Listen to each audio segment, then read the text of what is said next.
welcome to our 100th episode of Guerrilla Radio. Mike's already put in the comments of 100, so lots of wrestling talk.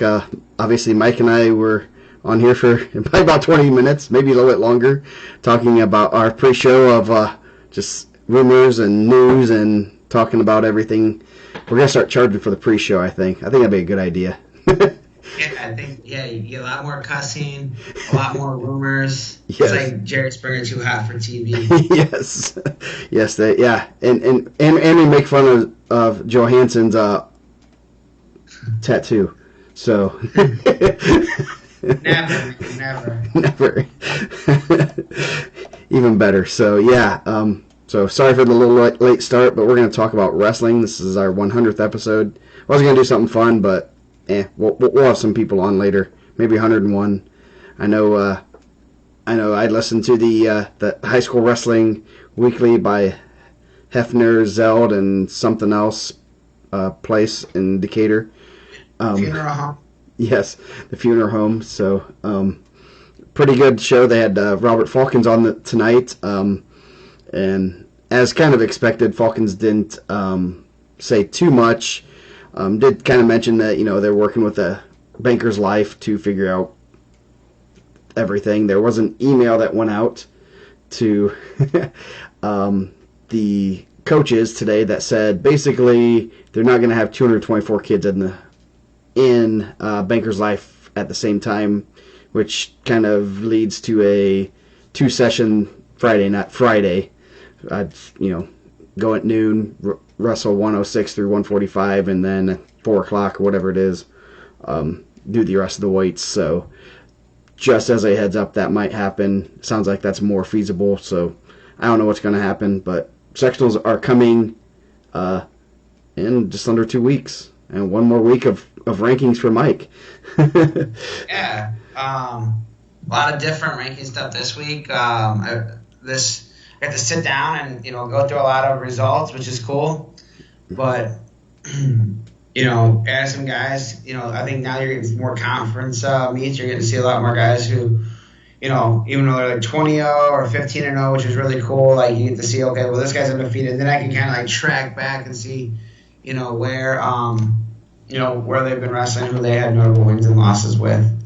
And still all those things. Not that I'm saying the coaches have to, but you still get a lot of coaches that, they don't post the results and things like that, which, then I get a text like, hey, why is my kid not ranked? Like, man, I'm sorry, bro. I don't go to, northeast or southeast Indiana and, see all those matches. So just one of those things. Yeah, definitely. It's hard to keep up. I didn't see Thaddeus McMurray I didn't see TJ at the Gavin Hobart duel. I was trying to get him on the hot mic there. We need to have just like a mobile show where you can just turn on Facebook and go live. I hope everyone sees my nice picture I got here. Cody LeCount, he's excited for number 100.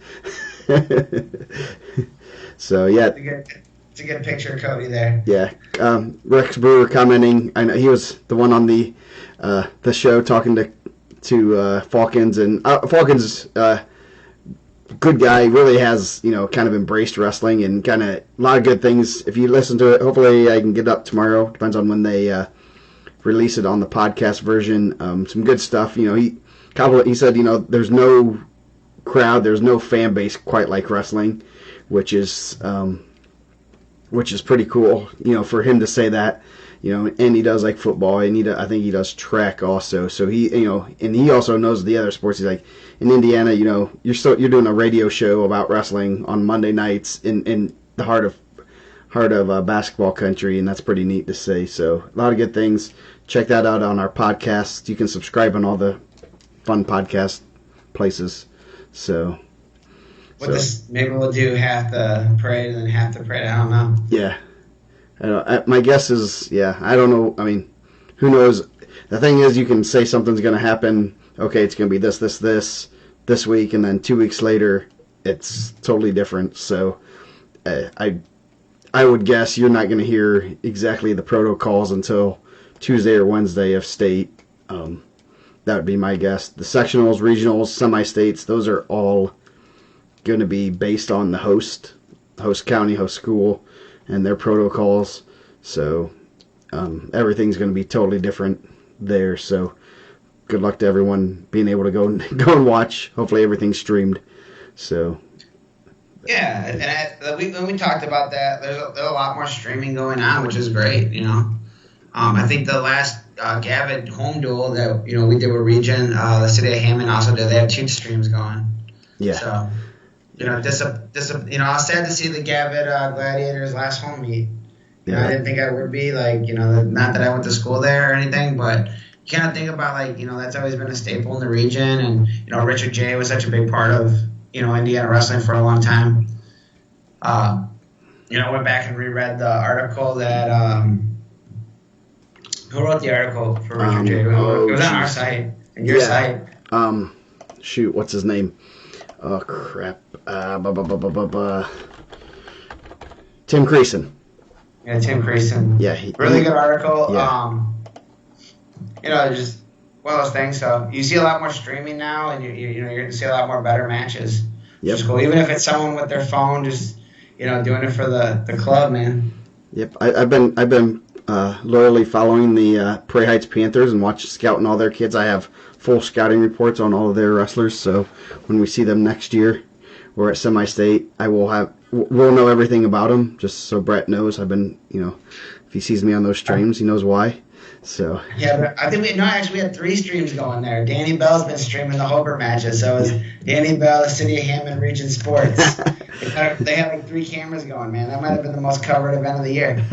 Yes, nice. Yeah, that is nice to see. I know I've gone back and I see some results, so you get to watch some of those matches. So and so got pinned, or so and so there's an upset at this weight. So I'm trying to find on Twitter, Facebook, YouTube, all other backdoor websites, the dark web, to find all these matches, and I found pretty much every match I've wanted to watch. So that's always good. Yeah, and if you're doing it from a Nokia, even better, man. But you gotta get that snake game going. Yes. Goodness. I think that's the silver lining, right? And there's a lot of things we can sit on here and talk about all the negative things that happened this year and lack of matches and the kind of streamlining of these teams, finding good matches has been really good, and then people getting the streaming going. And I think we never know, but maybe they'll figure out the state thing. We can have it all going. Yeah. And just as a hit, so Mr. Oberlin's watching. I've already downloaded all that because there's these little websites you can go to and download those videos. Don't worry, Mr. Oberlin, I got it. I'll put it back up on Facebook. So, so don't worry about these computer nerds. We know. I know how to. I've archived every pretty much match that I've seen on Facebook. So. I don't know how to do that, so Mr. Oberlin. I do not know how to do that, so. But I do appreciate when people thank me for building the website. I'd say, it was a lot of work, a lot of hours put in. Yes, a lot of code, yeah. Yeah. No, it's funny. I was talking to, if you guys listen into the, talking with Drew Hughes, pretty good stuff. He was asking me afterward. He's asking me about how I built the website and stuff. He said he accidentally took a coding web coding class. He thought it was just how to post articles and kind of internet type stuff. He's like, I have to code and stuff. And I was out of my league here. And talking to him a little bit, he's like, yeah, that's kind of hard. I mean, when you've never done that stuff, it can be very hard. But obviously, I've done it in different things. But I was laughing. fun times in college. Oh man, come on! Man. I gotta get a green screen. This is 100 episodes. I'll get one, man. This is my kitchen. We just had it repainted, so. Yeah. I have you guys obviously can't see, but mine comes down from the ceiling. Mine's like one of the maps that your teacher had, of the United States that you put down there. So if I let it up, you'll see a really messy basement of Legos and stuff. And also another reason I was a little bit late, Rocco wants me playing Super Mario Brothers for Wii, which I'm absolutely horrible at. I used to be better at Mario Brothers, and he just laughs at me getting killed by everything. So Yeah, we have this place in Griffith called Twincade with all the old arcade games. And I guess OC thought like going to play a couple rounds of Street Fighter at her cousin's house that she was gonna come and challenge me to that. Dude, I smoked her. That's what real dads do. Real dads put the kids in their place and let them know, like, oh, this game called Street Fighter, I've never done this. And then I didn't let her win a single game.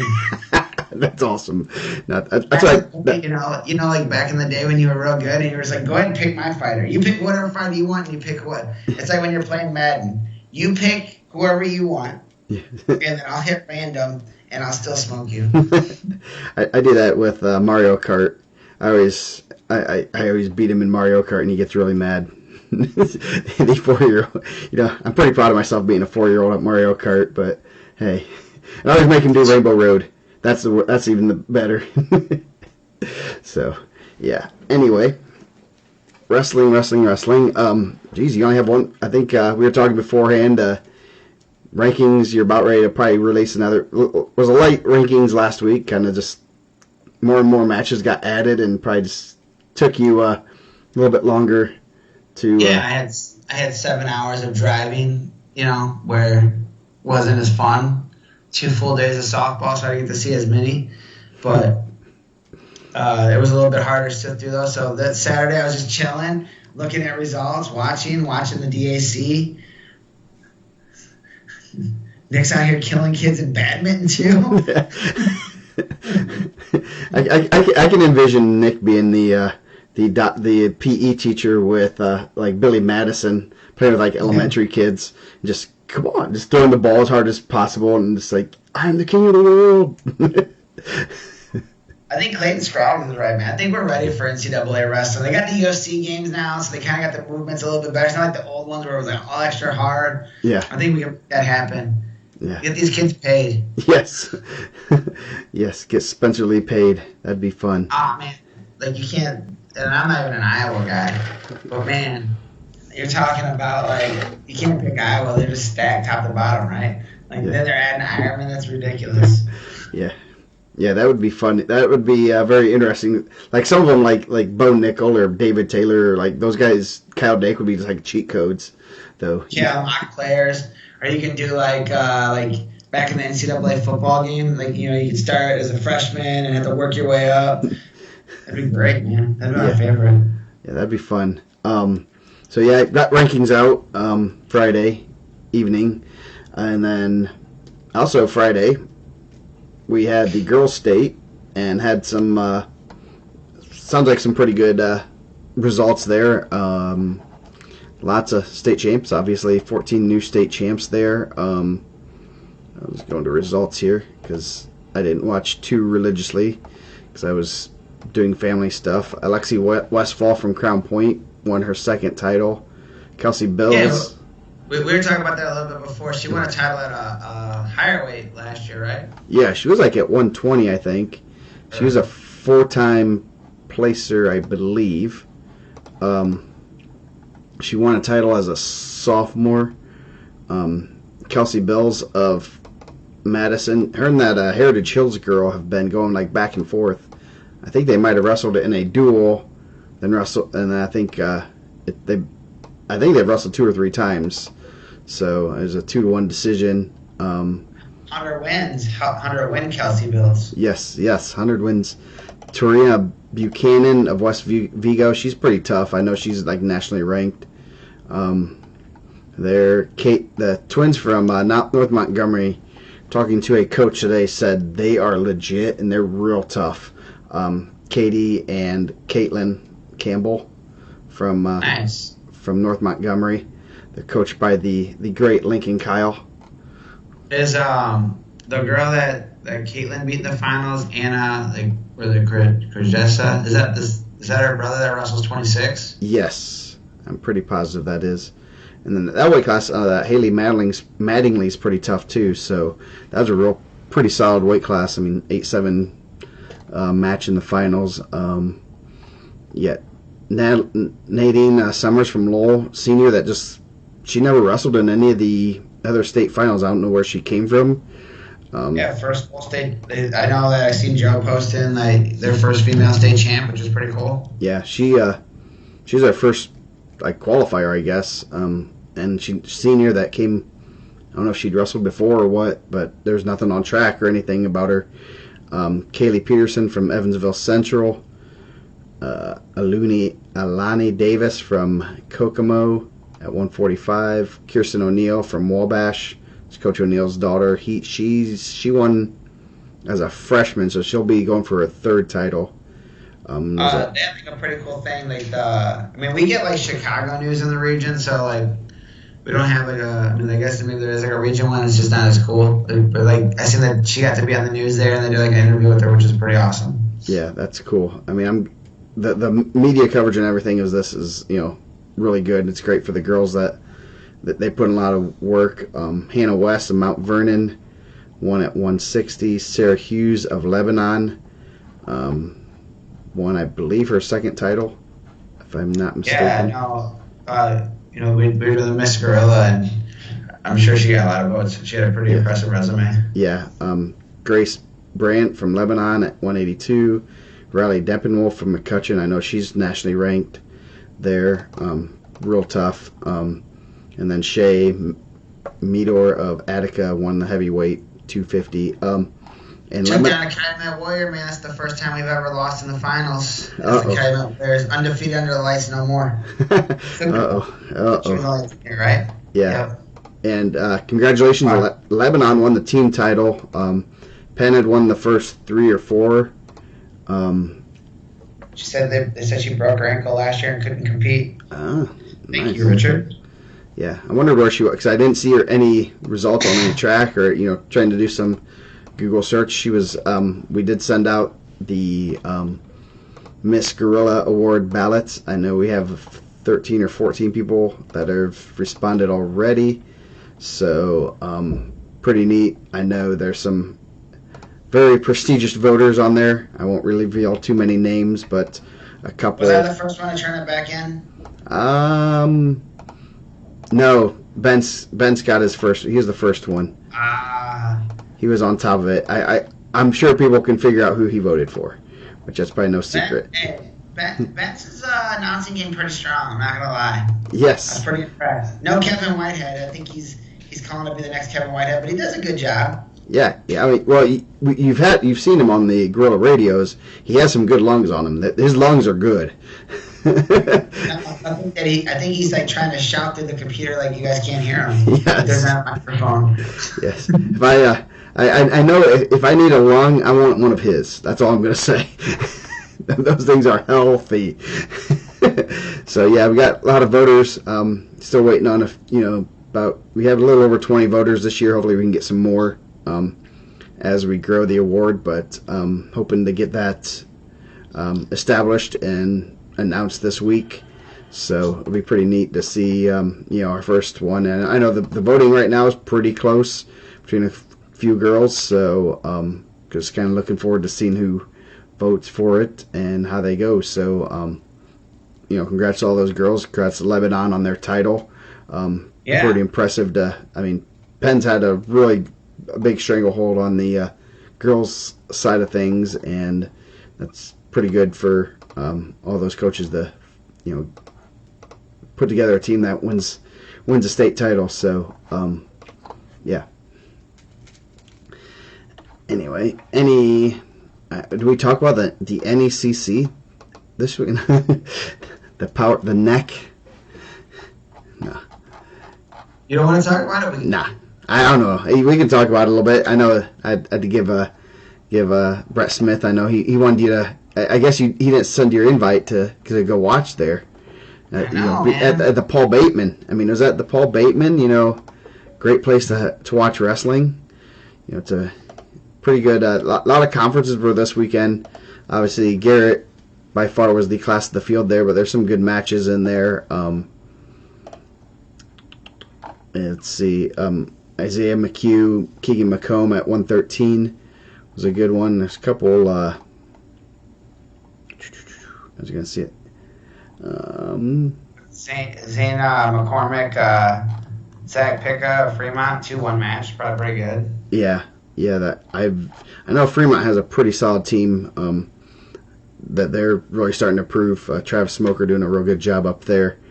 Um, I know there's some, Sam Levitz and Danny Leffers. Leffers, his older brother, was a 220 state placer. And Levitz, obviously, that's a name that's pretty popular. Chase Leach overcomes a loss to Curtis last week and avenges that loss there. Yeah, we were kind of talking a little bit off air on that. I think that's a guy that's going to be really good going forward. I mean, Tyler Curtis is also good, 19-2 on the season, but Leach being a freshman, I think that he's going to be a guy to look for going forward. Yeah, 220 was a pretty solid weight class. Coy Brames, Seth Van Wagner, R.J. Dilbone, all pretty solid wrestlers there. And that Brames is pretty well built from what I've seen. I think he lifts weights. And then heavyweight, Brandon Villafart. Okay, I'll just stop there. Villaflorte. Yeah, I don't know if that's how you say it, but it sounds cool, right? Yeah, wouldn't be that'd be a cool one to have Whitehead announce it. You always want to see those names that you want to hear Whitehead announce. That'd be a good one for him to announce under the lights.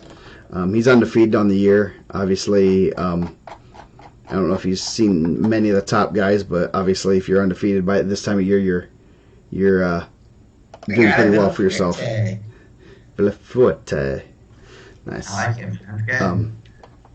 But obviously, Garrett was the class of the field there. Oh, geez, we even had Ken Fillmore. Man, the man, the myth, the legend from the KPC News listening in here. The guy here butchers a lot of names up here in the region. We got a lot of tough names on the mic. I just do the best I can. That one I got. Yes. That's a seasoned vet move right there. Yeah, so the NIC, which is minus Mishawaka for the first time. Penn, New Prairie, Elkhart, all the South Bend schools. Penn ran away with it. I do not know how they got 342 points, but that's mainly probably because it was a 12-man event. That's a lot of points in a dual tournament, or an individual tournament. Trying to see if there's any big matches. Yeah. I mean, Penn's gonna be tough. They're gonna have a different lineup for the section. I feel like they've had a bunch of stuff, right? Yeah, they always their goal is to run out a different lineup every event. I think that's kind of in the bylaws or something at Penn. So curious of what they're gonna come out with. Obviously, we'll see those brackets next Monday ish. So that'll be interesting to see where some of their guys end up. Some of the guys have been hiding, hibernating. I don't know where they are. So we've had Varga has been in the lineup a couple times, been out. But McMillan's tough too. McMillan's been at 32 some, so that'll be interesting. Yeah. They pull a freshman out. He goes and wins it. Marion Holyfield. Yeah. Yeah, Pate Easton over Clayton Lundy, 8-2. I know it was pretty close the first time they wrestled. Juan Grange over Tim Hunter. I know Hunter's had some close matches with some top guys. I think Grange is leading the state in pins in the last 15 seconds of the match. I know he's pinned a lot. He's pinned a lot of guys late. That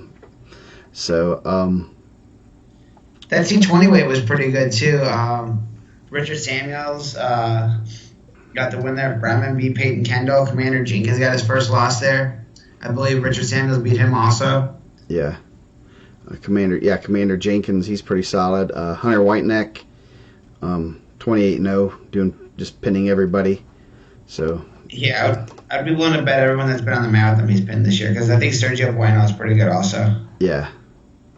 So that should be interesting. Trying to figure out some other track's always a good place.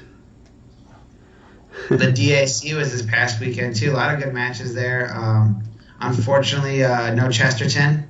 Yeah. Chesterton caught the Q. Ooh, that's not a good time to catch the team Q. No, so they were out, or they held guys out. I'm not really sure. I didn't get the full story. I didn't really get into detail with it.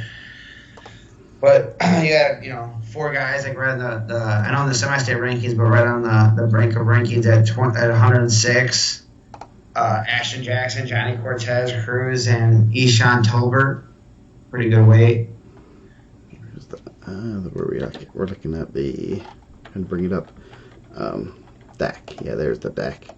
Yeah, that was, I wanted to look at that, and I'm like, I want to see the team score, because obviously, Chesterton's good. I mean, I think they might be able to push Crown Point, especially in a individual tournament, and I'm like, 0 points, and then kind of end up seeing that their team was all out, which kind of is a bummer. Yeah. No Malik Hall there either at 26, which is a bummer too. Like, I like to see him and Stefan Vitelio. 32, a really good match right there. Jack Coyle and Stefan Roberson. Coyle, the medalist from Illinois, got a win there. That's kind of like a weird. It's gonna be like a weird dynamic in the rankings, right? Like Aiden Torres, I think is 0-8 against Roberson, but he beat Coyle. Yeah. So like maybe if he doesn't wrestle Roberson, he should be ahead of Roberson. It's weird, man. Yeah. Yeah, that's the fun part there. Jesse Mendez got his 100th win. That's not on the bad. Nose. You got my Jesse Mendez, Phenomenendez shirt on today, representing. Nice. Number 100. Yeah. Yosef, fans for semi-state are determined by the host school, so good luck. So you know how we get down, you know how East Chicago gets down? You gotta grease some palms, man. Yeah. Yes. They were so tough security last year. They're not letting anybody in. Yeah. Yeah, I know there are rumors of splitting up semi-state. I know that was it was on the table for Fort Wayne, like into two different high schools. I'm glad, at least as of what I have found out, that the Coliseum is going to host it, which is good for everyone to be in the same building. So it'll be interesting. I know everything's county by county, so East Chicago last year, I felt like they weren't even trying to let David in there, and David has a banner hanging there. He's coaching. He literally has a banner for being a national champ in the corner of the gym, and they're like, "We need to see some ID, bud. Where's your wristband?" And I'm like, his uncle is running this thing. You see that? That's my banner. Yeah. That's my ID. So that's a lot of people's banners, bud. So yeah, Cody Goodwin at 45. Javin Estrada, Aiden Pollitt. I always see that Pollitt name and I think of Columbus East. I didn't know that there are people outside of Columbus that actually had that last name. Nick Tatini over Dylan Kwiatkowski. That's the younger brother, correct? Yep. And then, let's see. Jaden Browder had a good win over Seth Willems in the semis and then beat Jake Sues. That's a good day for him. Will Clark at 195, freshman from Crown Point. That's a pretty good win. Jason Streck, obviously that family is good at wrestling, if you didn't know that. That one was a little bit closer of a match at the duel. I think Jason got a fall, but it was, he struggled. I think it was like 2-1 or 4-1 before the fall, and then this one doesn't look like it was a lot quicker. And then the token Maryville random heavyweight out of nowhere beats pretty good Corey Hill from Portage. So. Yeah, Teddy Sparks, man, he had locked Jasper Reese a couple weeks ago, his first match in. When Jason cut down, he's a freshman, sophomore place there. He's big, strong kid. Yeah. Junior, I believe, right? Yeah. Yeah. So, I mean, I know it's rare for the big guys at Maryville to be good. I mean, they only had a couple dozen state champions at heavyweight and 220, so. Yeah. Yeah, so that's a good win there. Yes, Nick, the NLC had their conference last week. Northridge won by 1.5 points over Mishawaka, and then not too far behind Northwood. So that was a pretty tight one. I'm looking at it right now. Cody's on now.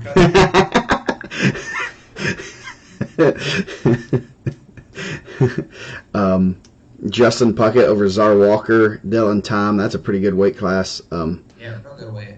I know Czar Walker had a pretty good win this past Wednesday, I believe. He's pretty tough. He's only a freshman, and I know a lot of the rumors around the Mishawaka program is he's way better than Joe was at that time, so which is kind of scary because Joe got better a lot. So they're on track wrestling. Look for Northern Lakes Conference, Nicholas. You got Nick Olson from Goshen. Was he like a freshman, sophomore state champ or runner up? He was a high placer. I don't know if he was a champ, but he's tough, man. He's real tough. I think he's had a little trouble getting in the lineup over there. But now he's in there. He's done a real good job. Yeah. Man, there's nothing in there. 18 season. Yeah. And then Dominic Smith, who's pretty darn tough. Brody Fogarty, Jasper Graber. That's a real tough weight class there. Isaac Valdez over Colin Rumler. Rumler beat Riaka Shelton earlier in the year. So I know Rumler's huge for the weight. And that's a good win for Valdez from Mishawaka. Logan Stuckman, who's pretty tough, finished fourth. Just real tough weight class, top to bottom again. I mean, sounds like they're waiting for Diaz to come out here, spit some fire, being the worst official in the county. I'm surprised that official didn't kick Diaz out. I mean, if he was a good official, he'd kick him out.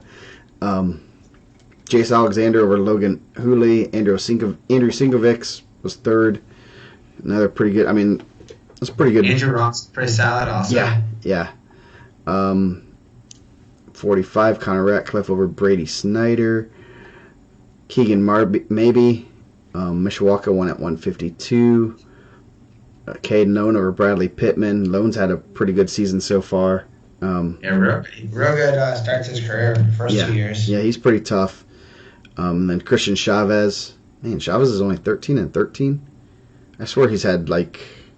I'm guessing those 13 losses are pretty legit, because I know I've seen him put a lot of those in there, and he's wrestled a pretty tough schedule, so it's kind of hard to... He had 26 matches, and that's crazy. Yeah. That has to be... Some people can have 10, you know? Yeah. That's... I don't know. I'm going to have to check that, because I don't... Man, has he really had 13 losses? Because I know he's had some good wins, and he's wrestled some good guys real tough, so... I know that's Fabian's son, and I swear he's had some good results. Jacob Linke, 18-1. I think we're going to have to find some of these losses where these guys have. His loss was to Connor Johnson. From Jacob Linke's. From Chesterton. Okay. We're going to have to find some of these losses in here. I didn't realize some of these guys were... had losses. Cody Timmerman over Andrew Lockwood. Brendan Estep was third. Lockwood's pretty solid for Northridge. Eby Couchy of Northridge won by pin. And then Isaac Benjamin over Jalen Thomas. Benjamin's had some good wins. So Jalen, another younger brother there. And then Blake Herr over Justice Bender, who's had some good wins. Both of them had some solid wins this year. So, I thought Justice. Man, I don't know why. I thought Justice Bender was younger. I thought he was like a sophomore. He's a senior.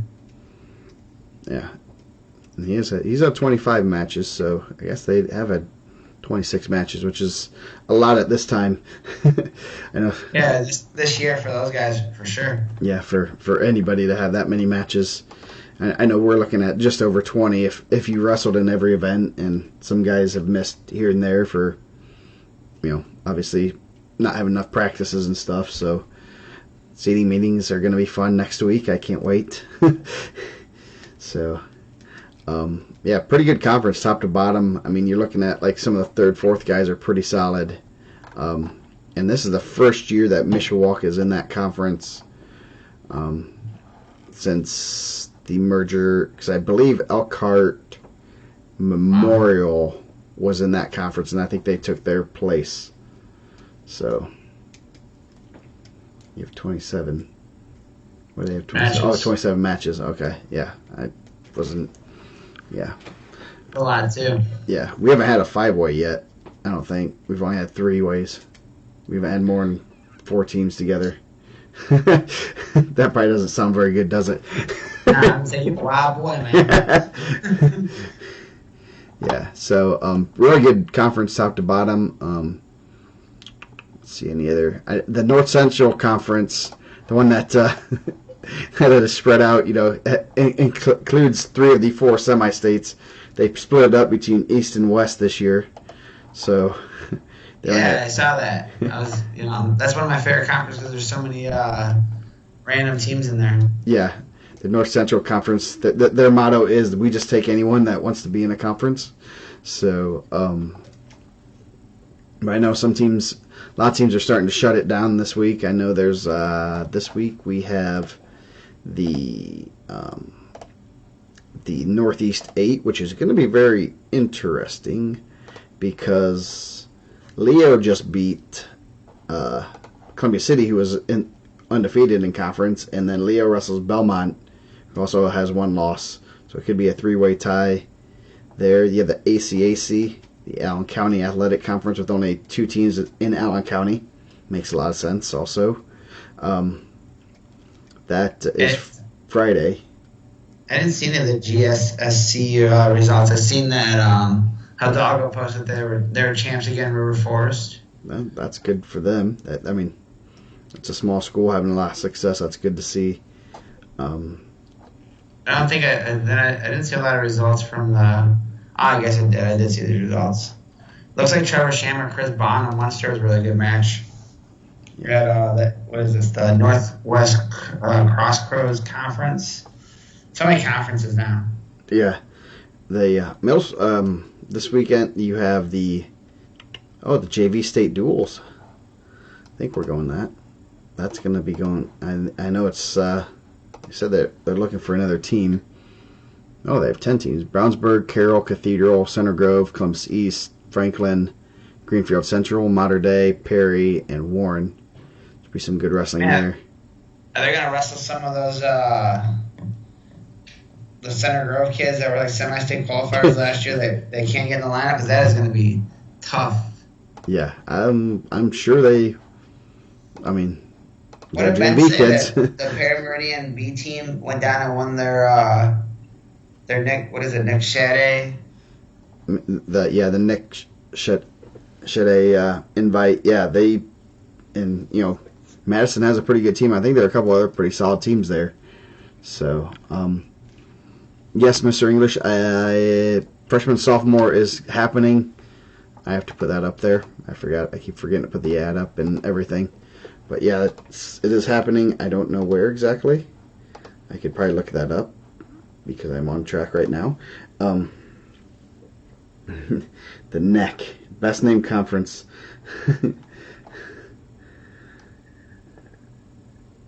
Oh, nice. Nick just had made too big of a message. I can't even see it. So I know, it cut off. As soon as his daughter's first birthday, happy birthday. Yeah. Oh, I can make it bigger. Hold on. There you go. Yeah, I remember last year when you had that. That was crazy, man. Yeah. So happy first birthday to her. That's pretty amazing. Yeah. So yes, freshman sophomore is going on. I know that should be coming up pretty soon. I was going to see where the locations are. Next month. Let's see. Freshman, sophomore, because that's usually the same weekend as... I know middle school state is this weekend. Should be... He got us, man. He didn't give us the dates, but he just gave us the locations. Okay. Portage. So, yeah. Tell Keith, always on the... on point. So yeah, middle school states this weekend in beautiful Fort Wayne. So if anyone wants to hang out this weekend, you can come over. Give me a call. Out of state. I assume they cannot. I think that's kind of the whole thing about it. So yeah. Pretty positive. Are they doing middle school state in like 2 different parts of the arena, or are they just going to do it? They're just going to go for it. Is there a limit of kids? I mean, I guess I'm asking a lot of questions. There's people that can probably answer that. I can probably find it, man. I don't know why. Yeah. I have no clue what's going on there. He's the fastest ref out there. Dot, dot, dot, dot, dot. I'm sure there's a great story behind this. He probably bailed after he made all those bad calls. Probably, peeling his tires out out of the parking lot. Yeah. Hey, and we've done some broadcasts, some duels that were pretty quick this year, man. Where I was like, I'm trying to like get good information out, like get these like little nuggets, trying to find something. Nope, couldn't get them. They're too quick. We missed the conference, man. That was a good conference. The Hoosier Heritage Conference, Delta, Greenfield Central, Mount Vernon, Newcastle, New Pal, Pendleton Heights, Yorktown, Shelbyville. Yeah, that's there. That is always a really solid conference, top to bottom, and it they don't see each other. Like a lot of conferences have, like a dual championship and then a tournament championship, but they don't wrestle each other at all until. I mean, I'm sure that some of them see each other, but that's kind of a spread out conference also.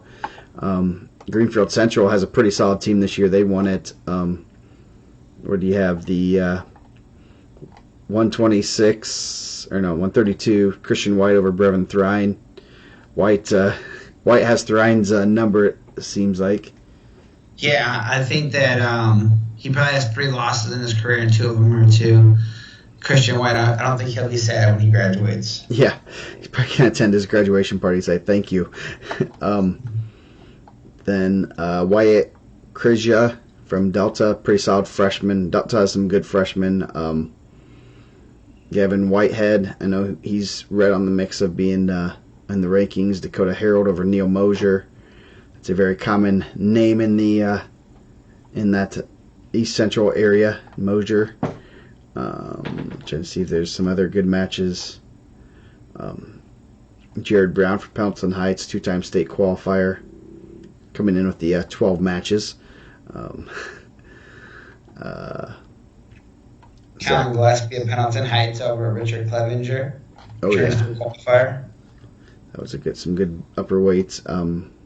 Lucas Fox, Scott Stanley.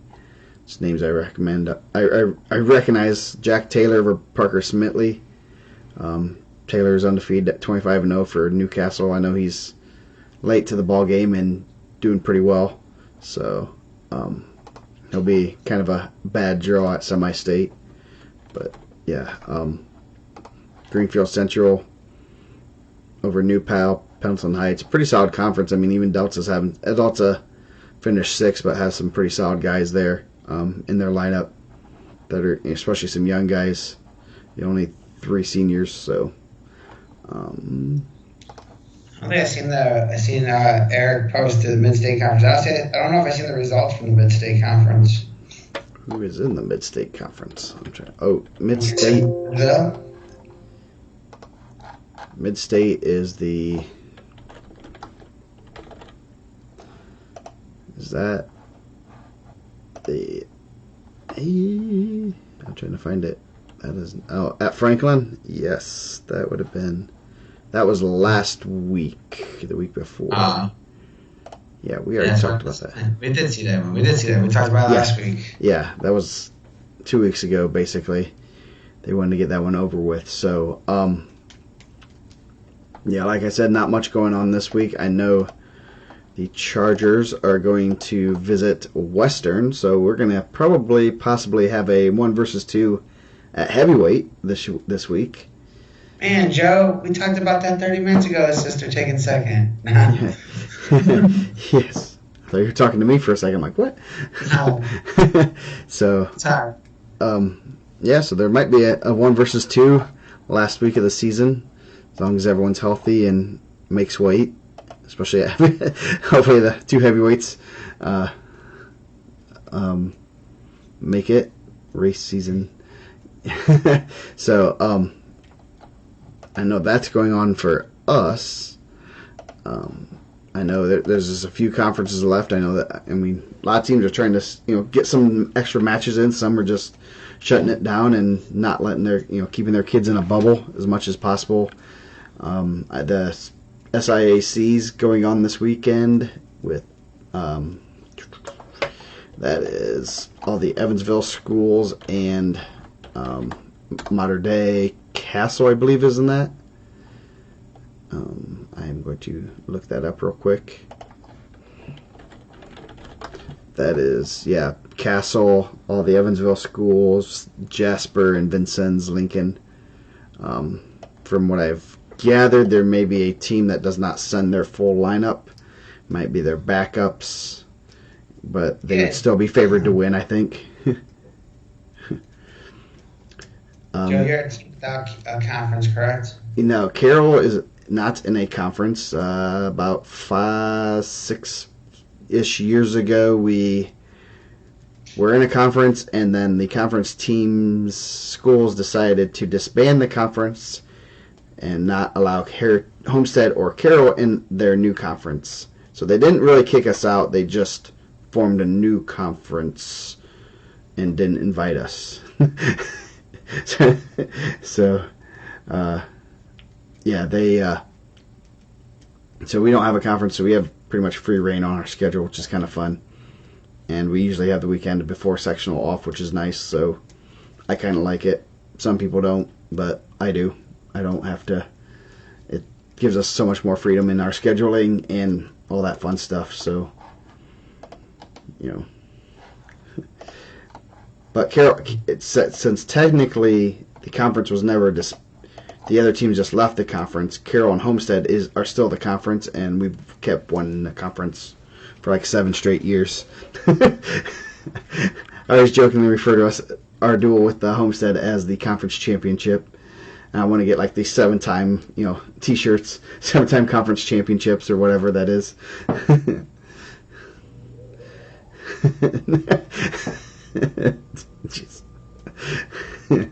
So, anyway, these comments. It's a lot better with comments, unlike last week. I'm glad we got the Facebook feed. I don't know what happened with the Facebook feed. I tried it the next day and it was fine. So it was all those racing tweets you were sending out. Yes. We gave us a timeout. All those funny memes you were sharing. Yeah, Facebook put us on timeout, so we're back. How does that even work? I see people say that all the time. Like, you just can't log into your account anymore. I've never. We need to get. Where's our guys? TJ and Artie. How does the Facebook timeout work? Blake. It was they were very big. Carroll and Homestead are a little over 2,200 kids ish. They were big and they were doing well. I think the big thing was Carroll started getting a little bit better in football, which was a big thing, and we won a lot of the conference titles, Carroll and Homestead, but they did add Huntington North, which is about 1,900 students, so they didn't really. They said it was size, but it also was competitiveness, because Huntington North is not quite as dominant in all the sports like Carroll or Homestead was. So it was both schools saw it coming, and our football and basketball teams are in the Summit Athletic Conference, which is the Fort Wayne City Conference, and no other sports are. So it was one of those things that I'm kind of glad we aren't in it, so we get to have fun with our schedule, like randomly go places and not be held to 6-8 points of ours to wrestle schools that we may or may not want to wrestle. So so you're an elitist. Okay. Yes. Yeah, I mean, I remember my first year at Carroll, we wrestled Norwell. Norwell was really down for what would have been the conference title championship on a weeknight. We had like 5 fans in the crowd because everyone knew we were going to win, and it was a waste of a match. I was like, man, we just won a conference title. So, what did you say? Did you try bringing a DJ in? No, it was at Norwell, which is out in the middle of nowhere. So I was like, man, where's our conference title? And we weren't. I mean, it was kind of just ho hum because we beat Norwell.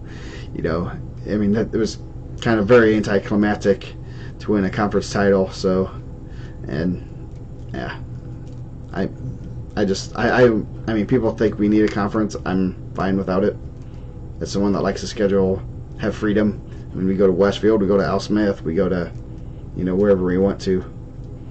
So. I agree with my guy Blake Harvey here, the voice of the Centerville Trojans. No. Yeah. I think having I don't know how it is for other sports, but definitely for wrestling, I think it only affects like the upper 10%, right? I would say 5% in all honesty. I mean, I like it to be changed. I just, who's it gonna? I think one of the biggest things that the IHSAA says is who's this gonna affect? Crown Point's gonna go places. Brownsburg will travel a little bit. Probably Cathedral. Cathedral will. Mater Dei will. Perry probably would. You're talking 5-10 teams maybe, and that's not even, 5% of the teams is 15 teams. I mean, not to like get all my philosophies of how this stuff, Portage would they had before. I just think that like the thing that the 500 foot, the 500, what is it, like 500 mile rule? 300 from any border, so we can whatever. The dumbest part about that rule, and that's fine.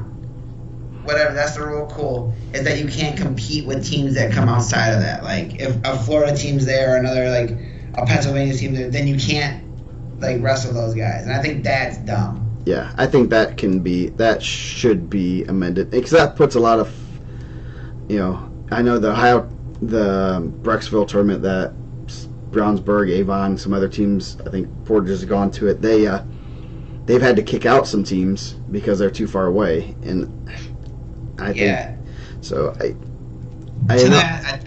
that part of the rule is dumb. If you don't want to restrict people from traveling, great, do your thing, man, whatever. But like, if you're able to go to some of the tough tournaments in Ohio, Illinois, and they're coming in like with people from further away, then you're not like out traveling that. Like, you're not like going to Florida to wrestle, which is awesome. I go to Florida to play softball. I love it. It's fun. It's a good time. You get to swim in the Gulf of Mexico. They got jellyfish in there, which is scary. Yeah, that was proposed. There was a change that was proposed, I want to say not last year, but in 2019 from some conference admins and principals and stuff that proposed a change to that was the travel rule, and it was tabled, and I have not seen anything else in the IHSAA minutes. So it's something that it sounds like, from what I gathered from talking to a couple people, that the IHSAA was really looking into it and seeing what they were doing. So that would be very interesting to see what they do there. I'd be fine if they just said, hey, any team can come as long as you stay within 300 miles. That's very, 300 miles from our border gets into Alabama, gets into Missouri, gets into Wisconsin. I think we might get a little bit into PA, but there's plenty of it's quite a big area that we could get into. So, I gotta get my All Eyes on Mendez shirt this year. Yes. I think. I'm just reading some of the comments. The practice rule. So now that I think that gets tricky. Like, I think practicing with out-of-state kids or practicing with other teams. There's already a pretty strong recruiting undertone of all that. So what's going to happen if you start letting them practice in season with that, right? Yeah, that would. If you're doing it already, like, what's like to that, like, what, that just makes it easier. Yeah. That I would say that will not. It's much more likely to get travel rules updated, a little more modernized. So. Or you can just like do it and not tell anybody. Yeah, probably a lot of people do already. Yeah, I'm pretty positive there's a lot of people that do. They're underground. I mean, what's preventing two kids, from working out in their basement that are from different schools? I mean, in all honesty, they can do. Kids. Yeah, what People telephone snitching on them. yeah, taking pictures of them doing that, But at the same time, I mean, it's one of those things that can basketball players can go run to the Y and play a pickup game of basketball. What if a Carroll and Homestead kid are playing basketball against each other on a Sunday at the Y? Are they both going to get dinged for that? Independent place, like if it's not like at a school, like I don't think if it's independent, I don't think that's a big deal, right? Yeah, I mean, but still, technically, a Carroll and Homestead kid can't go wrestle with each other on a Sunday at so-and-so random club. So why can So I mean, I don't know what basketball players do on Sundays. Maybe they go pick up basketball at the Y. I don't know, shoot some hoops. A little bit easier to do that, in basketball because there's basketball hoops everywhere. I mean, if there's a pickup game in the neighborhood and there's Dwyer and Carroll kids live right across street from each other, but they play basketball with each other. Is that illegal? I don't know. So fun stuff, but yeah, I don't see that changing. I think they're looking into that travel rule. I think the main thing is the IHSAA just needs to. I mean, I think I don't know. The biggest argument I have against for the travel rule to just be axed is your band, your show choirs, your FFA, anything. All those clubs and stuff can go anywhere in the country for whatever event, and all they have to do is get school board approval. If the school board approves it, why should they be restricted? That's one of the best arguments I can ever say for it. That should be a local decision. If they want to travel to New York City for a wrestling match, and the school allows it, then that's on them. That shouldn't doesn't need to be regulated by someone else, and so. So, anyway, that was pretty good. You're self-reporting, so if you gotta be a little sneakier, man. Why would you tell on yourself? Because he's a good dude. That's why he doesn't want to break rules. That's not even a crime. My guess is he doesn't even go over the speed limit. Probably doesn't curse. Yeah. Are you the person that's calling hey, I'm not trying to be a snitch, but I'm seeing the speed limit's 55, and this guy's definitely going 65. The purpose of I don't know which rule he's talking about. The travel rule. The practice rule. Practice rule is, I just say probably a little bit of recruiting, and just I'm guessing recruiting is probably one of the bigger things. I don't know exactly anything else that would prevent that. I know we had one of our parents at Garrett, their dad, the kid's parent, he had a real good record going into regional and went and practiced with somebody at a different school, and his coach allowed it, and they both got kicked out of the state tournament. And I never brought it up, but I heard him talk about it one time, and you could tell he was pretty bitter. So yeah. Someone probably told on him because they're a snitch. Yeah. I've never seen Goodfellas. Yeah. So I don't know how that could not have gone. I mean, can you imagine? Yeah, that would not be good. I mean, the coaches organized it, and then he ends up getting kicked. I mean, I don't know how good he was. I know, obviously, everyone says they were going to be state qualifiers and stuff like that when there's no video evidence and stuff. But I know he was pretty solid, so that could have been. I mean, it's really crappy. Definitely not a way you want to end your career, is getting kicked out of the state tournament because your coach told you to go practice with this kid from a neighboring school. I think somebody knows what I'm talking about. Yeah. So yeah, I don't even have to mention names. People know who I'm talking about. Backup. Yeah, classic backup move right there. Yeah. This is probably backup. Yes. I don't think they like to think the idea that recruiting's happening. But hey, man, I think I'll say that too. I think you should go wherever you want to go. I think if you feel like that's the best opportunity for your kid and you want to go send your kid somewhere, go for it, man. I got daughters getting ready to go into high school.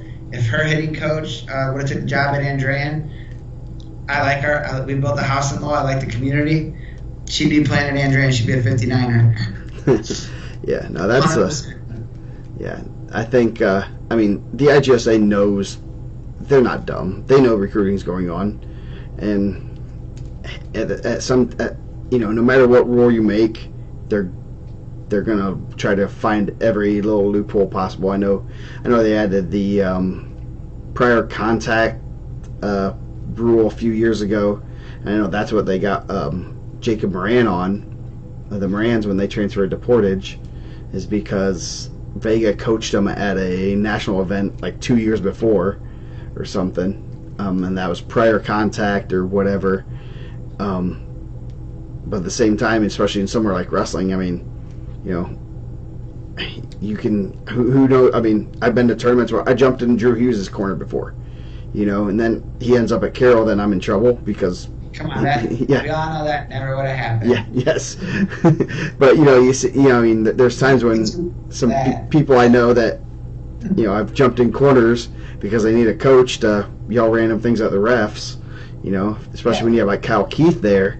You gotta yell stuff. So, I think we need to be better as like a wrestling community, because I think there is like a lot of babies that are like trying to tell on people like that. Like, come on, bro. Yeah. Like, what are you trying to do? Are you trying to find a loophole to get a kid's like career taken away? Come on. No, I mean, everyone does it. I mean, as a parent, that is your sole goal, is to give your child the best opportunities they can, whether it's school district or athletically or whatever. And, as long as, I mean, you can't fault a person for, wanting their kid to be in a better school district. I mean, I know we moved from a solid school district to a little bit better school district. Obviously, we're closer to our work also, which helps. But we were specifically looking for the Carroll School District because, it was a good school district. I mean, that's just the same as me sending my kid to Homestead because they have a good wrestling team. But I wouldn't do that. But I don't know if it's because of a lack of partners. You see good kids from good schools going to other good schools. I think it's just where you're gonna fit in, right? Like, go and go where you want to go, man. Go where you feel like I think that you should like want to be somewhere where like you feel like your coaches care about you. Yeah. To that part. I mean, that's me as like a parent talking, not me as a coach or anything. I don't coach anything but like travel softball. But if my daughters had the opportunity to play for their personal hitting coach, if Elish comes home and she's like, hey, I'm going to be the head coach at Crown Point, the best pitcher in the country, one of the best players in the country, I'm going to be like, hey, we pitch with you. Like, we should go to Crown Point. I'll be having to get a second mortgage. Yeah. Yeah. So, yeah. So, I mean, it's, like Tony Abbott said, I think he said it's 90, I know I have it somewhere in my archives. Yeah, I remember seeing something like that. Two guys. Williams, Gary Wirt. Did they try to do it too? I will have to, let me find, give me a few minutes because I have all my archives. But yeah. But I think that like as a community we can do better. Like there's such like finger pointing and like trying to turn people in, and I just think it's like, it's just such a weird thing. Like, it's like someone that's not like as ingrained in it. Like, I'm watching back, like, what are we doing, man? Like if a kid wants to transfer, like, good. Like they're probably not good for you anyways, right? Yeah. Let's see. Yeah. Let me see. You want that kind of negativity in your life? If they don't want to be there, let them go. Someone would end up dead. Dude, I'm telling you, man. Remember whenever, Maury was asking for all that money, you just kept on Jimmy, and then, Henry had to go home. Let's see, I know. 1990. Yeah, Matt Stevens. Matt Stevens of Evansville Harrison was a runner-up, and Chad Williams of Southridge was third. I believe that's the ones he's talking about. So, yeah. And then they also, somehow in the record book, that they had someone else, they like Devin Nelson and someone, they had it the same for 2 years in a row, but I ended up talking to some people and they're like, no, that guy still has his medal and he still got it. So I think they kind of just messed it up. Yeah, they're going to do your house and take it from you? Yeah. I don't know. I mean, yeah. I don't know what that's weird. It sounds like a good week of practice for those guys. They made Yeah. a run at a title there. Yeah, well, Yeah, yeah, I both think of them did. He lost. second and third. Sounds like Yeah. those guys got a good week of training then. Yeah, Stevens lost 1-0 to Jason Terry, who's I think was a pretty darn good wrestler. You had Brandon Aaron Ingles, and Aaron Wilson in the finals against Chad Williams. He lost 3-0 to Ingles. That's pretty good. Obviously they had a pretty good week. Yeah, they were at 103 and then 112, so they were different weights. But yeah, so I know in Ohio and stuff they do that all the time. All of a Sunday practice, and all these kids from different schools will come in and practice. And obviously with classes, you have two kids, 182 and 195 from different classes. They don't have to wrestle each other. They don't have to worry about scouting each other. Yeah. But yeah. Yeah, they better have some tough dudes coming to get that medal for real, man. Like, hey, I'm gonna need that medal we gave you guys. We heard you were practicing behind our back. Yes. Yeah, it's enough to go around. Come on. Yes, they're gonna guys with the suits on like the FBI. I think they have a little Like, bit. we don't have eyeballs. Like, we weren't there seeing that. Come on. Yeah. Yes. We need to confiscate that medal. I don't know. I threw it away. Yeah. Yeah. So. Yeah. Who were they then? I'm sure Paul knows. Yeah. That was like the Lawrence North guys, right? They had like 3 guys or 4 guys. Yeah. You have Ingles, and I don't see the other ones. That was Ingles. I think Ingles was sophomore a year ahead of them, right? Like, or a year behind them. Yeah, that was their sophomore year. He'll probably just before I can look it up. I don't see any Lawrence Northridge people. Yeah. Is this conversation being recorded? Yes. So yeah. I record, man. I get it in the corner of my computer all the time. Joe's recording this. Yes. Yes, I am recording it. It will be podcasted. I'm sure Mr. Falcons will listen to it, and I'll get a call tomorrow. But he's just scamming. He's just scanning through for restaurant recommendations. Yes. I'm not gonna lie. The Ordinary looks like it's pretty delicious, and we've got a lot of recommendations. I'm gonna stop in there. Yes, I have off season. We're just gonna have a road show every Sunday.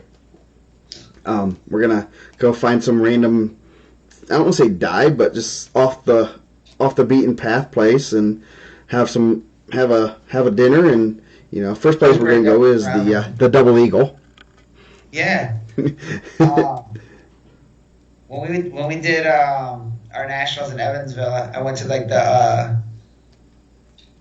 the German place. Everyone's like Gaust House or something. And I was eating like all kinds of weird stuff. It was good, and I think I'm like German somewhere. I don't know. My parents told me a bunch of stuff, but it was good. So it was like all the stuff that they wrote about in the Evansville semi-state like preview. Yeah. So Mr. Kraus, that was a very interesting question where he has a son in high school, and he works out with him on a Sunday evening in their basement. Very gray area. There's someone listening right now that's like, that could be like my way to get my kid to stay. I'm just gonna turn him in, and it's just like, bro, come on, like, we're all in this together. Like, don't take the easy way. Yeah, technically you're not supposed to have contact with a kid athletically involved. Obviously if my kid's working at McDonald's and I go see him on a Sunday, that's not bad, but you're not supposed to have any athletic involvement, like scouting, things like that. Don't be that guy. Yeah. So it's one of those things that since it's your kid, that's a whole different ball game, because you're not supposed to give kids rides. You're not supposed to do this and that.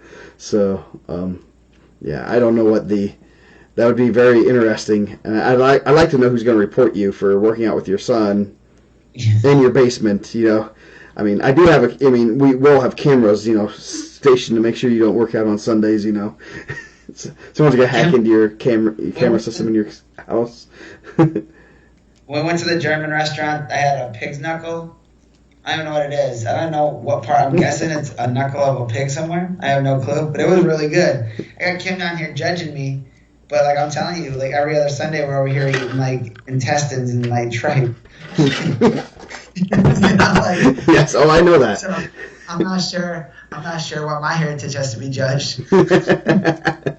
Oh yes. Oh, I've had that a couple of times. It's very interesting I taste. love menudo. I love menudo. Yeah. It's So when you go and you gotta go get carnitas on Sunday, like one day I was like, I'm gonna like when me and Kim Berry first got together, I'm like, I'm gonna go get me a whole bunch of carnitas. She's gonna be so happy. I came home and she's like, what did you do? I was like, that's carnitas. It's so good. And we went there and there was like hearts and livers and stuff in there. She wasn't as impressed.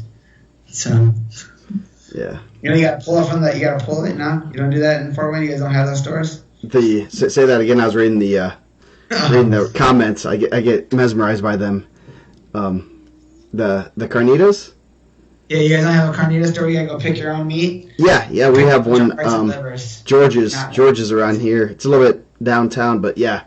It's called George's. Yeah, it's an international market. It's owned by some Greek people, but they also have this awesome salsa grill, which is I think we're talking about different stuff. For some reason, I don't think we're talking about the same thing. Are you talking about lamb? Or are you talking about carnitas? Carnitas. Yes. It is it's like George's International, but it's like a lot of Mexican stuff. They have a salsa grill, which is Eric knows what's up. Yeah.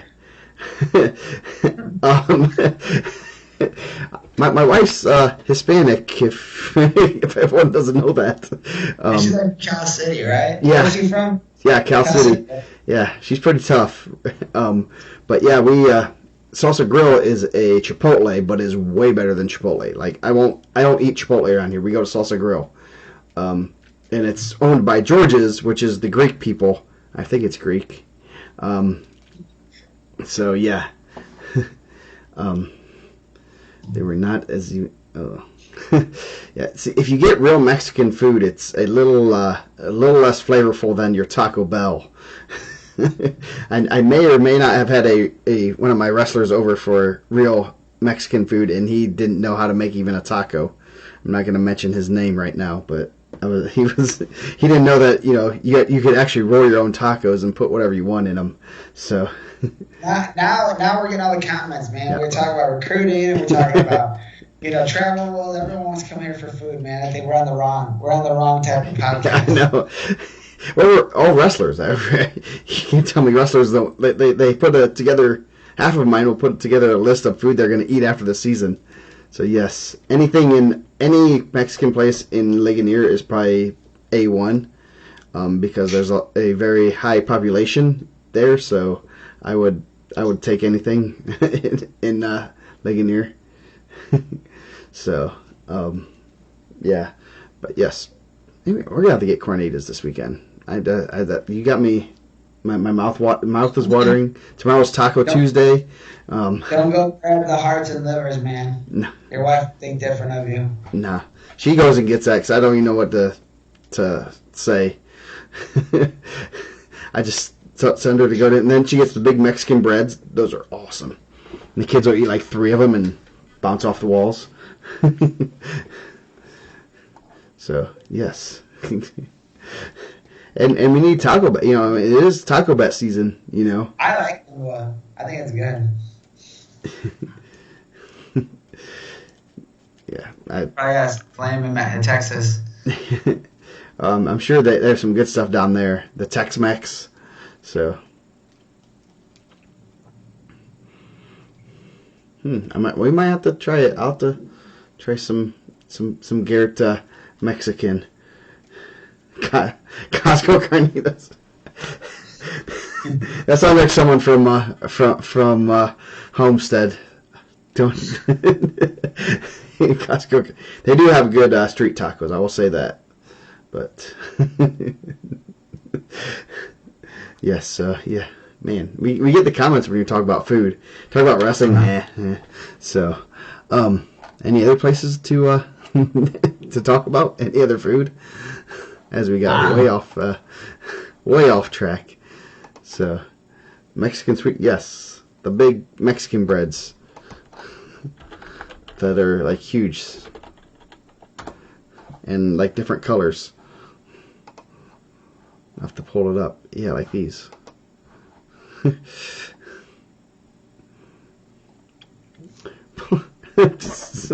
Hey, we call it Mexican bread.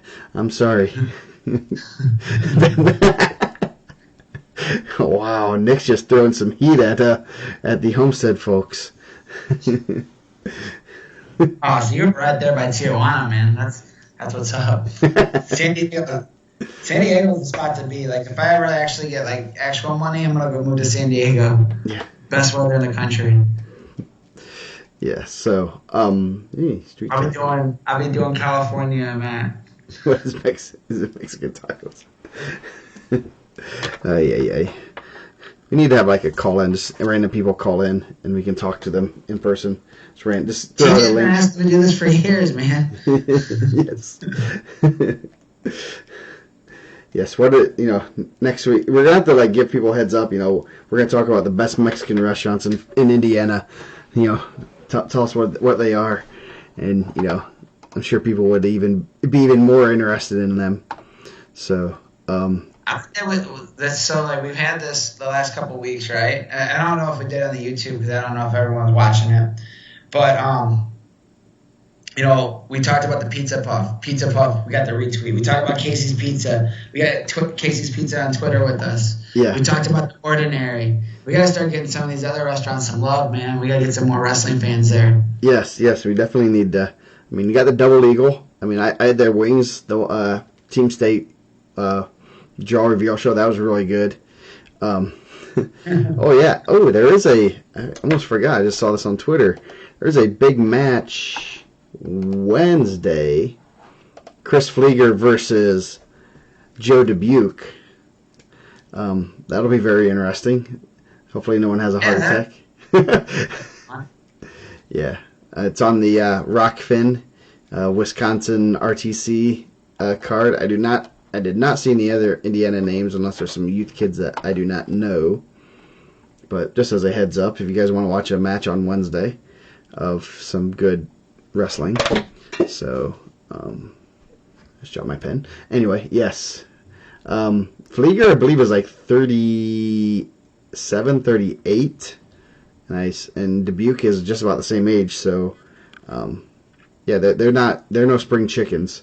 So there might be a broken hip. Is Dubuque, is he coaching somewhere? Yeah, he's at Princeton, so I'm sure he's staying in pretty good shape. Yeah, dude, he's in a college room, pretty good college room. I saw him take out a chair at NCAA's, not last year, the year before, after Pat Glory got beat by Piccinini from Oklahoma State. Dubuque took out that chair. He was not happy. So if he goes after Flieger like he went after that chair, not gonna be good for Flieger. We're gonna go and wrestle it, or we're gonna have this, or we have a taco eating contest. I'm confused. What's the wrestling challenge? I'll take you, Jose, anytime. Name the time and place. We'll put it on for a charity. That'll be our Rafkin event.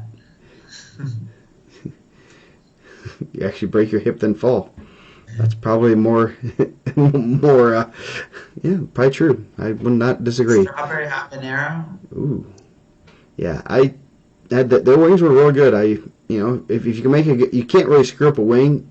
No, if you can screw up a wing, your cooks are not very good. Yeah. I came home the other day and Kim was so mad she ordered out B-dubs and she's like, "Man, my wings are dry," and they were raw in the middle. Ugh. I said, how are they dry? How are they like overcooked and undercooked at the same time? They probably were frozen when they made them, would be my guess. As a former fry cook myself, who made quite a few wings. I was just such I didn't do a real explanation. That would be my guess. As a former, it's been 20 years, but yeah, they See, that's why you don't get B-dubs. You get somewhere like Wings, etc. I don't know what the wings place around there are. So. We got a Wings, etc. in Valpo, man. I just went there. We got some wing stops. We got Bridges Scoreboard in Griffith, man. You want some really good wings. Those are pretty good. Yes. Yeah, we got some good, yeah. Wings, etc. is a pretty good place, and they have big wings. That's like a chain, though, man. You guys don't got like a good wing place that you like that you go to.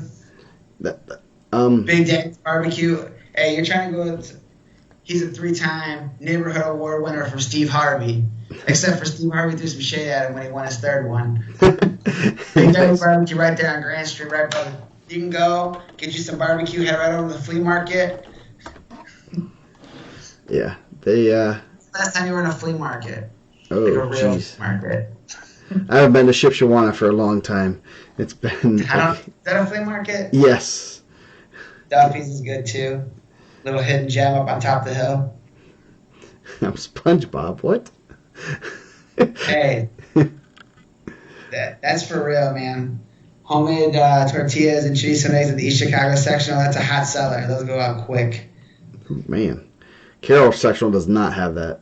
They might have it at the coach's hospitality room, or they used to, but not any. Obviously, this year. He said you're a fry cook, man, because you worked at the Krusty Bread. Yeah. Oh yes, they're the best the Willard in wings. Franklin looks like a scary hotel. I'm gonna stay there, but it looks scary. I think it's like Dane told me I should stay there for a softball tournament we're gonna do at Center Grove. So hey, where'd you guys always stay for team stays? And we stayed at the Willard. It was awesome. I looked it up. I was like, dude, that place is haunted. Googled Willard haunted. 100% they said it's haunted. Nice. The place that I get wings, Ale Emporium on the north side of Indy. I got recommended by Mr. Brian Seltzer, and I was with someone that really likes to eat wings. And after a long night of Folk's State, and they were very good. So Lucille's nachos. Lucille's is good up here in Fort Wayne. If you guys want some good barbecue, right by the Carroll High School area. So, jeez, got barbecue from Northern. Nice. Even Ken Fillmore. I'm sure the media people know exactly where the best places to eat. Yeah. So, yeah, lots of good wings places. And we're gonna go all night just talk about wings and food and stuff like that, aren't we? No more wrestling stories? Yeah. We got a couple things cooking, man. We got some stuff we can't release yet, so we're still hoping. Yeah, sectional brackets come out Monday, so we're going to see some very interesting stuff possibly, and so obviously make sure everyone's at the right weights that they told us, and they're not changing weights and being jerks about it. So I know there's some rumors, you got an ear to ground about some potential new faces, not really new, but some new faces that might show up in a bracket. So yeah, some guys that were injured that are trying to get back. Hopefully they can. You don't ever see anyone. Some guys that may be transferring schools that might be getting back, which would be good. I think it'll be interesting to see how that shakes out. Here's some possible coaching changes coming up, some big programs, which is exciting. Yeah. So that's our stuff.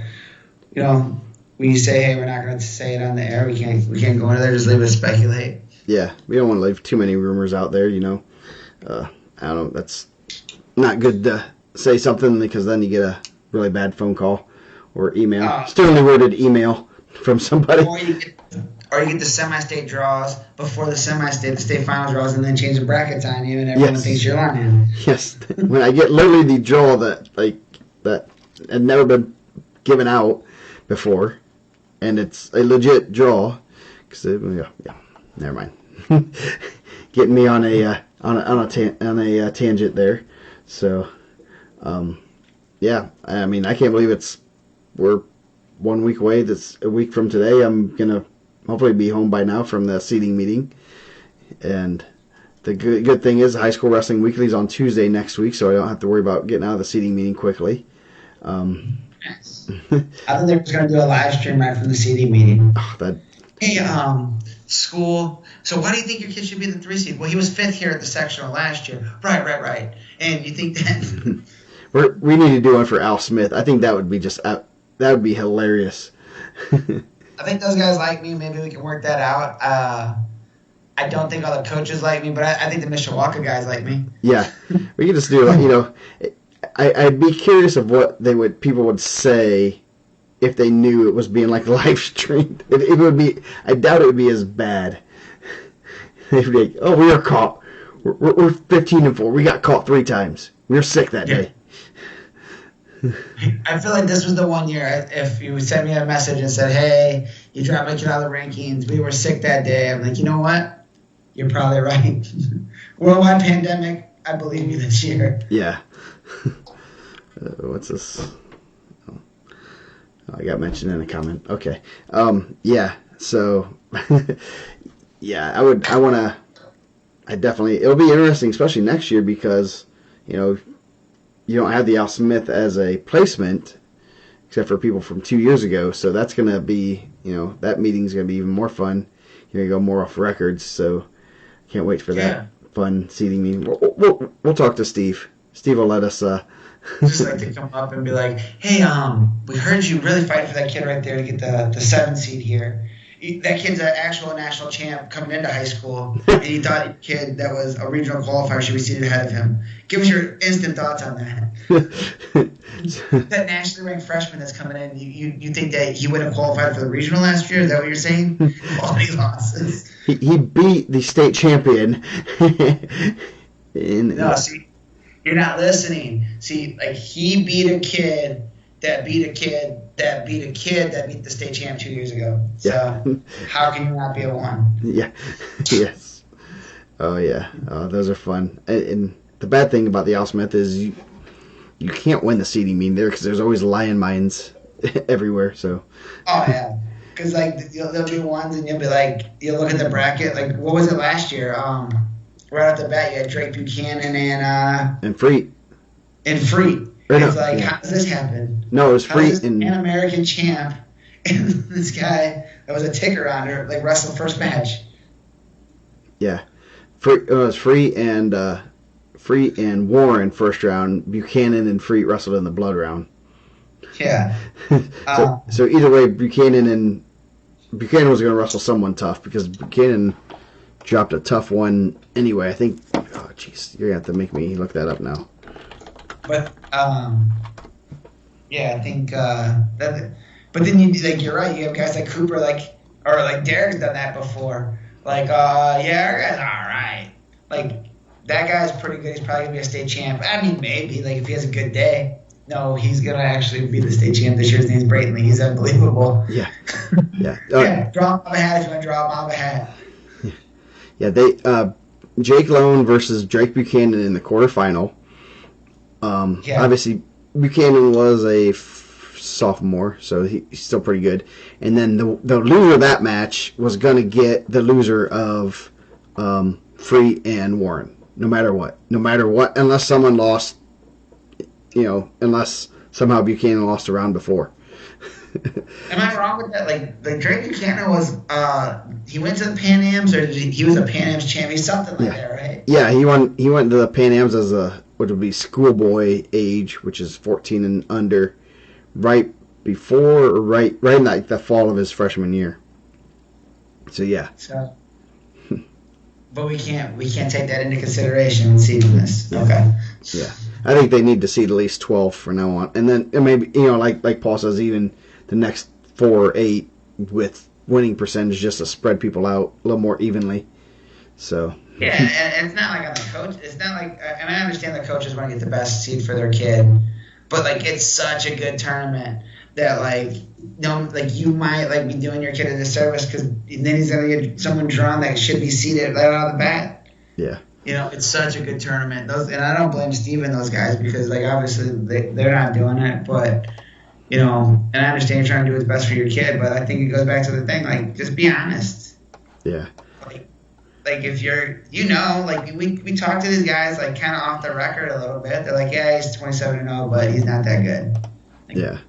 He found 27 guys to beat. Yeah, but right? There's no reason to try to win a seeding meeting. Yeah, that you can't win that seed meeting because, you're just looking at.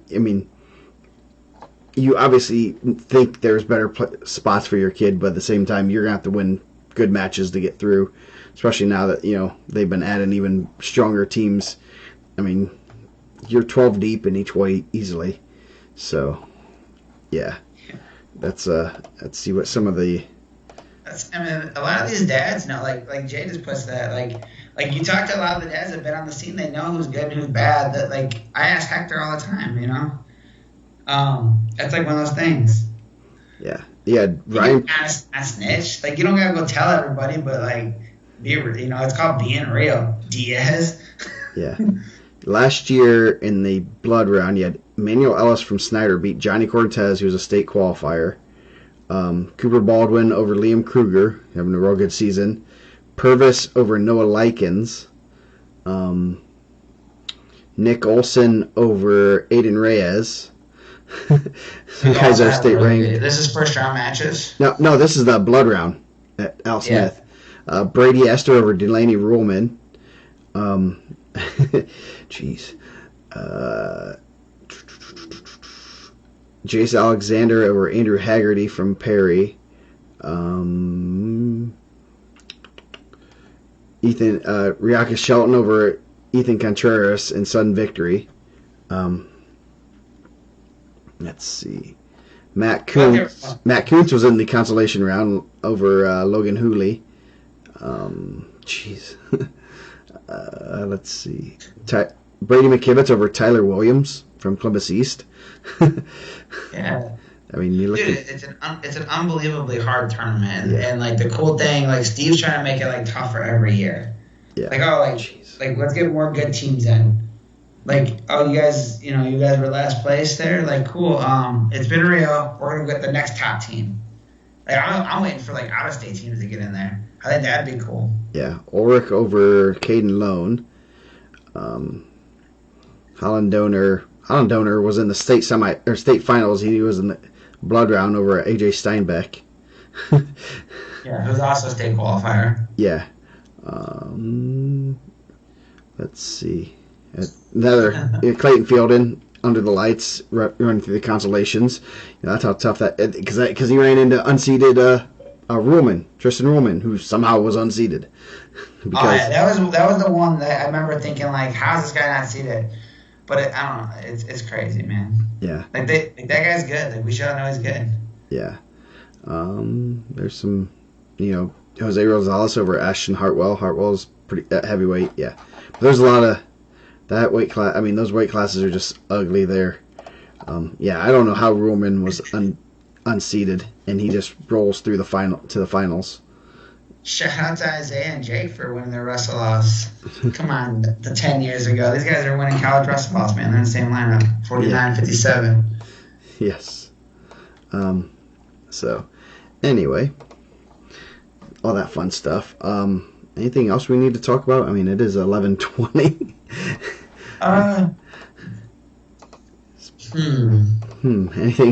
Anything exciting going on? Obviously, Nick always. I always remember hearing about his laying an egg at the Al Smith 1 and 2, and then got third at state. So.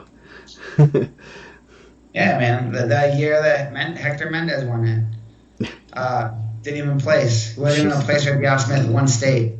That's crazy. Pizza. We'll save that for next week after we're looking through the sectional brackets. I don't know.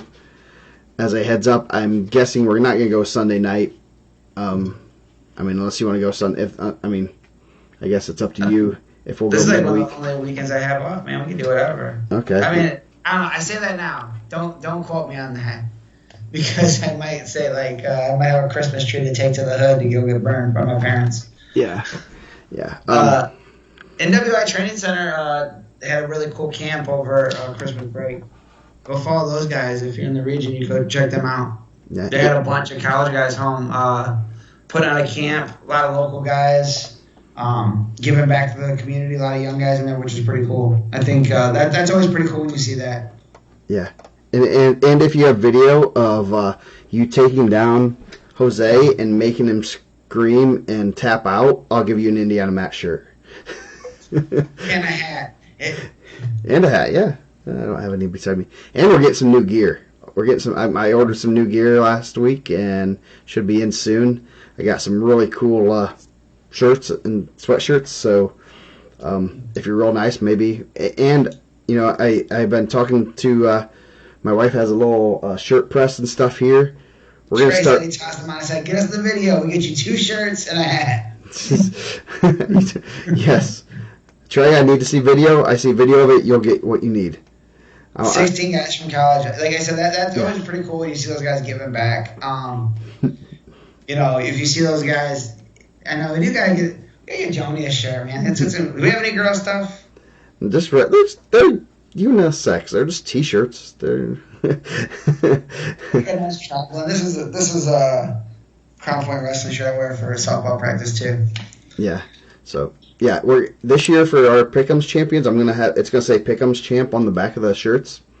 So Nice. My wife can print that off and stuff, so we can put those on our shirts, so you can forever be known as a Pick'ems champ. And do you want to do like the top 10 on the back? Like Mike won, and then the next 9, so they know that where they placed that behind me. I mean, I can put that on yours, yeah, because you'll be number 1. I mean, I don't think I'm not gonna pick 6th place. You're not gonna get a shirt for 6th place. I mean, it's only for the champ. It's you're the first or you're last. Yeah, that's how I do it. So yes, the only shirts I have, though, I will say, are tri-blends. I don't the soft shirts. So just so you know, I'm very picky about my shirts that I order. Man, you gotta get past the Spires and Sprungers of the world, man. Those guys are animals. Yeah, I don't know how they do it. I'm gonna mix the rankings up so I can get it. Yeah, you're gonna put out fake rankings just so you can throw them off. You need to put in some like fake results also. Like, oh no, Zeke Seltzer got tech fouled by some random kid from Lord Central. Like that Preston Haynes 15-0 Cal Airsman? Yeah. Yes. I will buy you guys. I know. I sent that to a couple of people, and I'm sure that you could see the steam coming out of Airsman's ears. There's some kids that are having a little bit of fun. I don't think they had fun at practice that day, but the fun was short-lived.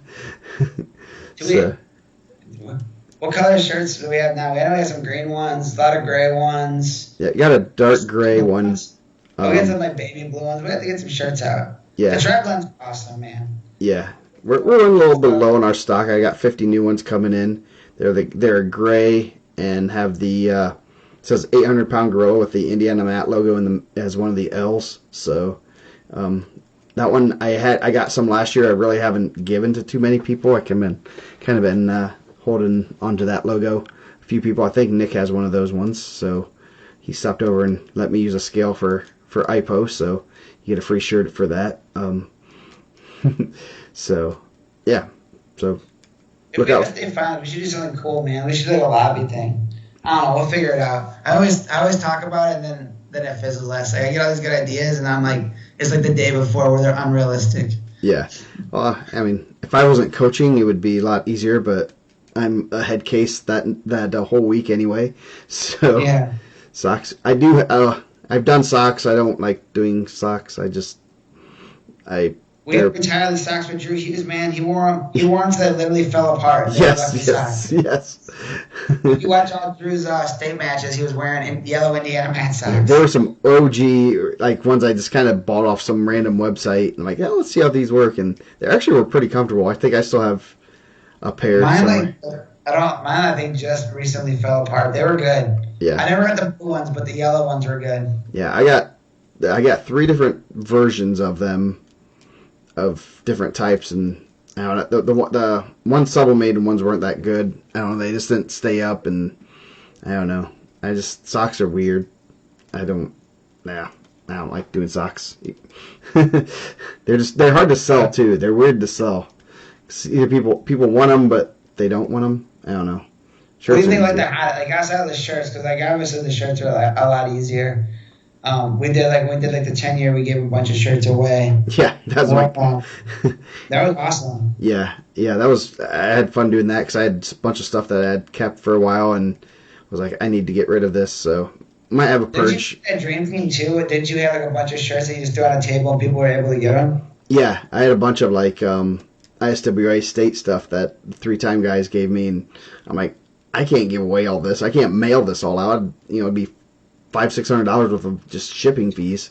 So we gave them a bunch of. Everyone loves free T-shirts, so Yeah.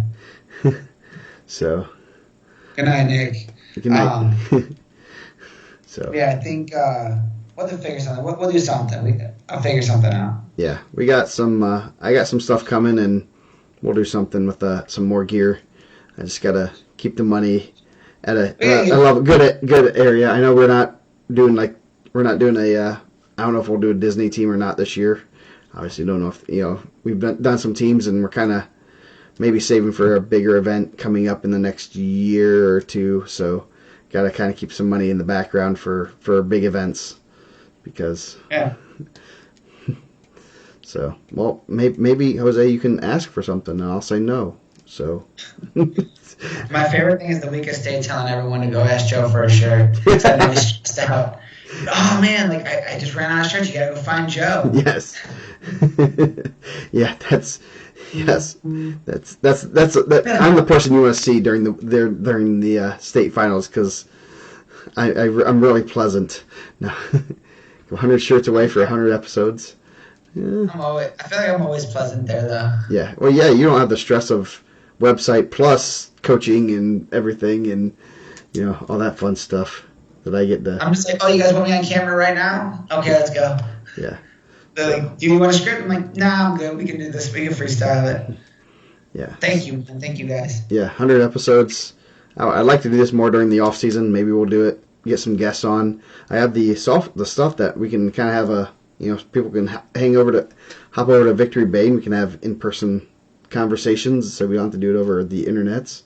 So I got a nice. We can find somewhere to do it.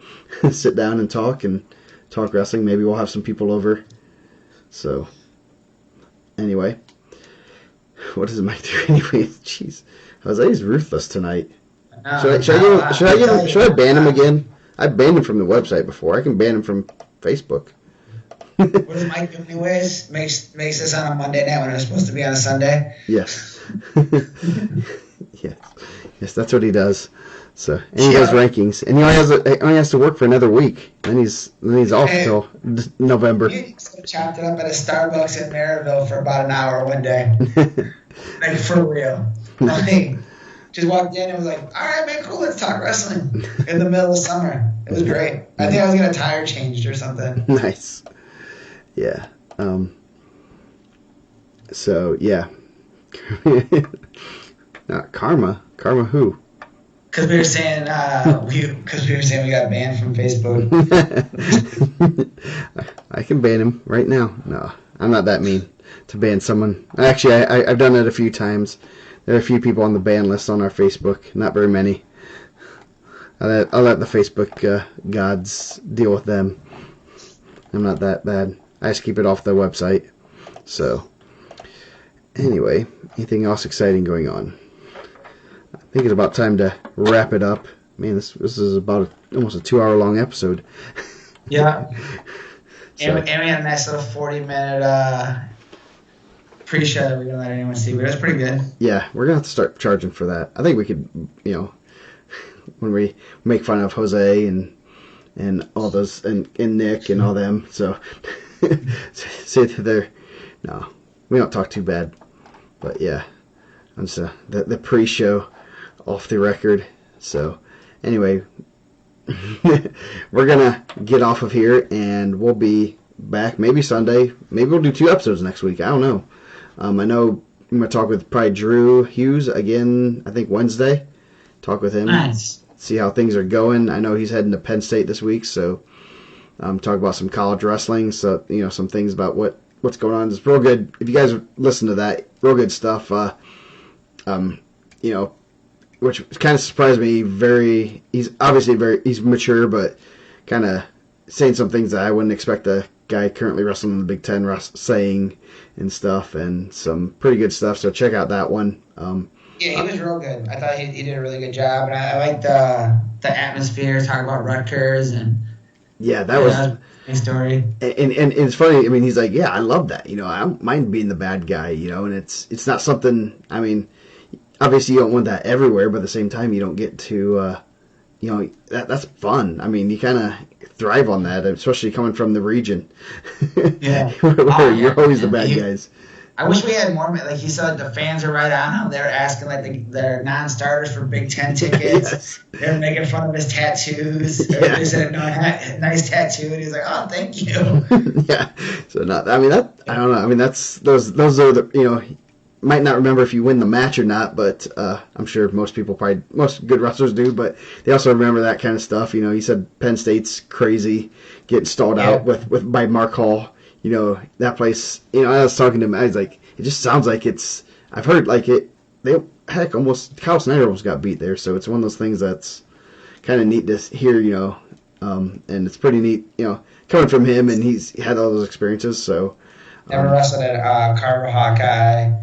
It's just cool to like hearing it. Dude, he's real natural on it. Like he's like real smooth. There's no like hesitation. He's just like he's just gonna say whatever he wants to say. Just a real cool cat, man. I thought he did a really good job. Yeah, and remind me of fun things like the Dream Team not the Dream Team, the Pittsburgh Classic where I totally forgot exactly how I gave him his singlet and told him he's wrestling in the main event. It's like, oh yeah, it sounds like something I'd do. That whole weekend was a blur because of everything going on, but that kind of stuff. So a lot of cool experiences with him. So tune in. I don't know what we'll talk about. Why do we need plans? We're not Dane. We don't need these exact minute by minute what we're going to talk about. I know it. Yeah. I got it. Hey, I tell you, when I did Dane's show last week, I studied like Adams County like rankings for like 30 minutes. I'm like, dude, I have it down packed, and I don't know if I talked about one ranking on the show. He's like, that's 15 minutes. We're going to go a commercial break. I'm like, oh man, I just did not do it. I thought I was going to do it all. Yeah. Yeah, you said that. You memorized all of the head coaches in Belmont history, and they didn't even ask you anything about it. Yeah, no. It's going to run in order, too. It's unbelievable. Yeah, no. So tune into that. I know that podcast should be up either today or tomorrow or early Wednesday. That's what they have Robert Falcons on there. Always good stuff to listen to that. Your regular, put it on your phone and listen to those. So yeah. Anyway, I think we're going to get out of here, and we will be back sometime next week. Sunday, Monday, Tuesday. Sunday, Tuesday, Wednesday, I don't know. We'll figure it out. Just subscribe to the notifications, and then you'll know when we're live. So, anyway, we will let you guys go and see you next week. Good night, guys.